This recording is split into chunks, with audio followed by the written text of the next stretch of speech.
Yo, what up guys, I'm Sammy and welcome back to the Soul Brothers channel, and I finally got my hands on the Kobe 5 Protro. So this shoe is going for $180, which is really expensive, but you know, it's a Kobe and they're Protroing his entire line, which I'm super happy about, and this is the Chaos colorway. And yeah, so this is my first impressions. If you guys do want to cop, I'll try to leave a link in the description box, but I'm pretty sure it's sold out. I think the only available sizes right now are like size 14 to like 18. So yeah, let's get it started off with the traction. So for the traction, we have a storytelling traction. I'm not exactly sure what it's supposed to storytell, but you know, you have some weird, oddly shaped lines. And as far as the hardness of the rubber, it's pretty damn hard. It looks really thin and it looks very pliable, but trying to move it with my fingernail is kind of hard. So I feel like durability should be pretty good. And that's kind of weird because nowadays if you see really thin lines on the outsole, it just, you know, you assume that it's really soft. But you know, in the Kobe 5, it's actually not. So on this colorway, you have like a solid lime green outsole, and then here right where the ball of your foot is, it's red. And then in the midfoot area, you have a midfoot shank, and it's made of carbon fiber. And then here in the heel, you have some exposed foam and the Kobe shield. As far as the traction goes, the traction for me in the original Kobe 5 was really good, but you know, my pair, this is really old. Probably like around 8 to 10 years old, and the traction I tried playing in that again, and the traction was really bad. So we'll have to see on that, you know, but hopefully they didn't change up the rub compound or anything from the original 5. The heel to toe transition seems really smooth. You have a really nice curve shape here in the heel, and then you have a nice flex in the forefoot and a nice curve shape in the forefoot as well. So heel to toe transition seems smooth, and the heel compression is really nice. So moving on to the cushion, the new Kobe 5 Protro features full-length Cushlon. In the original, I believe it was just injected Phylon. Right before the video, I tried this on and it was still kind of soft, but you know, mostly stiff.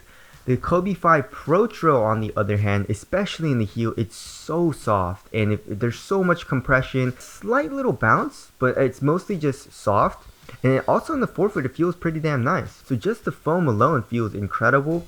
But also they added some zoom units. So in the forefoot, there is a zoom turbo unit, you know, and I can't really feel that too much right now. I'm thinking I'm gonna need to break it in because in the Kyrie 5, I also needed to break in that zoom turbo unit as well. In the original 5, I believe it was just a forefoot and heel zoom unit, but you know, I'm really happy about the cushion in the Protro. It's just really nice. Cushion does bottom out pretty quickly though, so we'll have to see on that. All right, as far as the upper goes, the upper in, you know, old school shoes, it's just synthetic materials. It has a pretty cool like snake skin overlay on it, and then here where the white part is a different type of snake skin pattern. And then here on the lateral and medial side, you can see some flywire, but that's just underneath, or I guess inside the synthetic material. There are some ventilation holes in the toe box area, but as we already know, that's probably not going to do anything.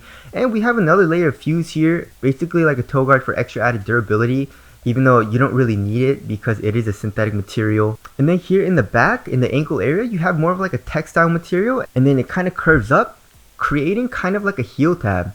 And there is a lot of extra padding here in the ankle area, which feels pretty nice.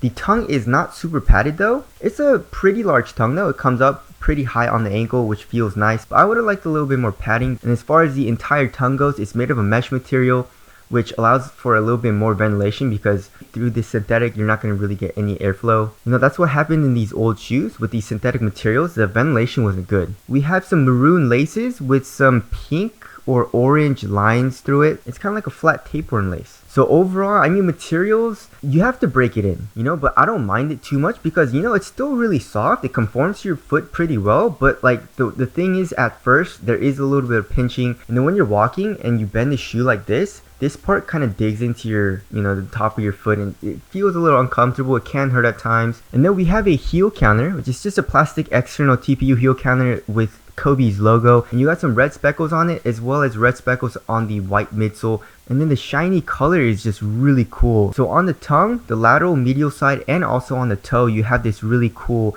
shiny kind of reflective material. So it's like blue green, but if a light hits it in the right way, it kind of turns purple, and you have a volt green swoosh on both sides. All right, moving on to the fit. So I went true to size, and lengthwise, you know, it's true to size, but width wise, it is one of the most narrow shoes I've ever put on. Like width wise, it's squeezing my foot, and also in the toe area, it's squeezing my foot. It's really snug. So I like that, you know, but I feel like it's a little uncomfortable right now. and synthetic materials don't stretch out that much. So I am a little worried about that, but we'll have to see. If you don't like a tight fit at all, or if you have a wide foot, you should probably just stay away from this shoe, or obviously try it on if you can and probably go up half a size. But if you go true to size, just expect a really tight and very snug fit. Alright, moving on to the weight. The Kobe 5 Protro is 10.72 ounces for the left pair, and for the right pair, oh my god, it's 10.72 ounces. I don't think I've ever had a shoe so accurate in weight, because usually the left and right shoe, it varies around like 0.2 to 0.3 ounces. But 10.72 for both of the shoes, that is insane. Wow, okay, well, it's saying like 10.69, probably because of laces. But anyways, very similar in weight, which is cool. And 10.72 ounces is really light. My average is around 12.5 ounces. So yeah, this shoe feels very minimal, very light. And that's what I liked about Kobe's back then, you know, or just like his entire line. It's always been super minimal. It's a low, but also very supportive, you know. And let's check the weight on the original 5. 9.81 ounces. Okay, so the original 5 is almost a full ounce lighter, which is interesting. Maybe the zoom unit and also the cush line is a little bit heavier, but you know, they both feel pretty similar. And this is also old and very worn out, so maybe some of the outsole kind of like, you know, obviously got worn off, so maybe that also has a little bit to do with the lighter weight. And that's actually pretty interesting. I didn't expect it to be a full ounce heavier, but you know, 10.72 is also super duper light. And as far as support and lockdown goes, support and lockdown is obviously going to be really good. You have a synthetic material, which is, you know, probably one of the most supportive types of materials that you can use on a basketball shoe, I guess, besides leather. You know, modern types of materials like meshes, textiles, you know, knits, they're a lot more comfortable, they're a lot softer, but it does sacrifice support, you know. So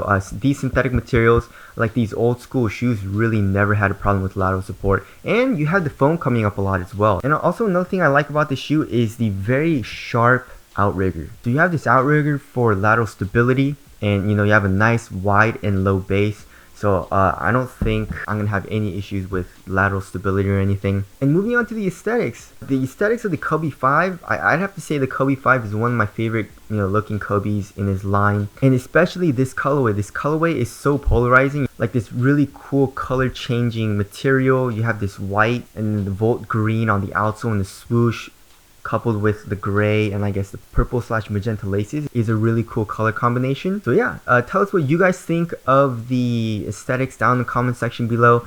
I'm really liking this shoe so far. You know, it feels incredible, it looks great, and I'm sure a lot of people are very glad that, you know, Nike's starting to Protro a lot of, you know, Kobe's line. One thing or two things I am worried about are, I guess, the fit. It's a little snug width wise, and the traction we'll have to see, but other than that, everything seems really good. So yeah, tell us your thoughts on the Kobe 5 Protro, and are you guys surprised on the weight difference of the Protro? You know, it's a little bit heavier, but that's it. That's my first impressions. Thank you guys for watching, and I'll see you guys in the next one.